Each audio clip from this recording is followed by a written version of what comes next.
আন্তর্জাতিক অপরাধ ট্রাইব্যুনালের চিফ প্রসিকিউটর তিনি নিজেই বলেছিলেন যে শেখ হাসিনা সহ যারা এই খুনগুলোর নির্দেশদাতা এবং সরাসরি সংশ্লিষ্ট এরকম গুরুত্বপূর্ণ যত অপরাধী আছে তাদের বিচারের রায় আগামী ডিসেম্বরের মধ্যে কার্যকর হবে এবং প্রকাশিত হবে। আমরা সেটার অপেক্ষায় আছি। এইরকম আস্থা যদি আমরা পাই, আমরা মনে করি তাহলে ফেব্রুয়ারির মধ্যে এই নির্বাচন হওয়ার কোনো বাধা থাকতে পারে না। এনসিপি তাদের জায়গা থেকে এখন পর্যন্ত বিভিন্ন রাজনৈতিক দলের সাথে তাদের আলোচনা হচ্ছে নির্বাচন কেন্দ্রিক।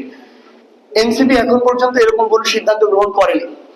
আমরা মনে করি যে এনসিপি এবং বাংলাদেশের স্বার্থে আমাদের এনসিপি এককভাবে আগামী নির্বাচনে যেতে পারে, কোনো অ্যালায়েন্সের মধ্য দিয়ে নির্বাচনে যেতে পারে। তবে যদি সেটা অ্যালায়েন্স হয় তাহলে সেটা হবে একটা ইলেকট্রাল আন্ডারস্ট্যান্ডিং। এনসিপি জাতীয় নাগরিক পার্টি এনসিপির নামেই নির্বাচন করবে, আমাদের প্রতীক শাপলা, শাপলাতে আগামী নির্বাচন করবে।